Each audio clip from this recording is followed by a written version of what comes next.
ભારત માતા કી આજના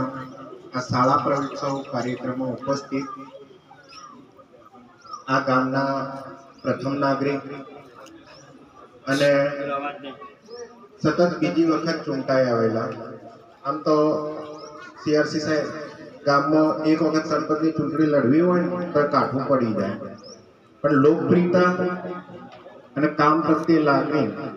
એમને બીજી વખત ચૂંટણી અહીંયા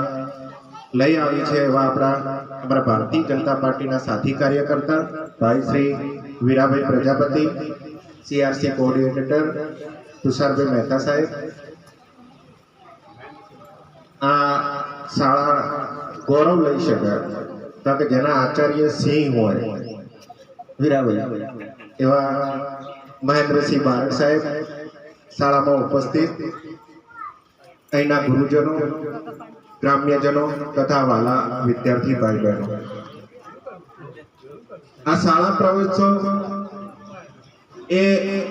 આજથી 22 વર્ષ પહેલા આ દેશના યશસ્વી વડાપ્રધાન આદરણીય શ્રી નરેન્દ્રભાઈ મોદી જ્યારે ગુજરાતના મુખ્યમંત્રી હતા ત્યારે એમણે આ કાર્યક્રમની શરૂઆત કરેલી અને આ કાર્યક્રમ શાળા પ્રવેશોત્સવ જ્યારે શરૂ થયો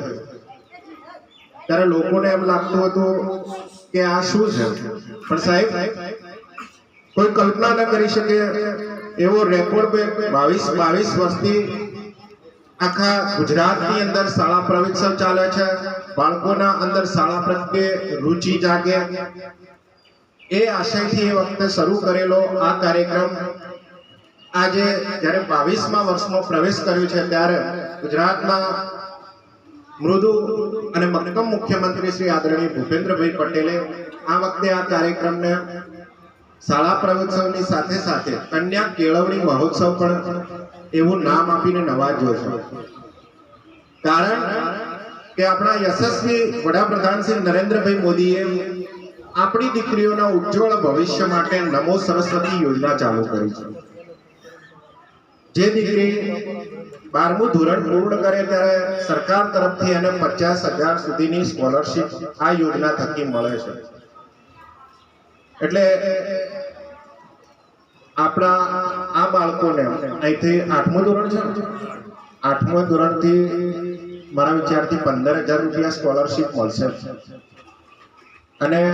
આ નમો સરસ્વતી યોજનાના ગુરુજનોને પણ હું વિનંતી કરીશ કે આપ ફોર્મ ભરાવજો. બીજું આમ તો મારું ન કહેવાય આચાર્ય સાહેબ, પણ અમારા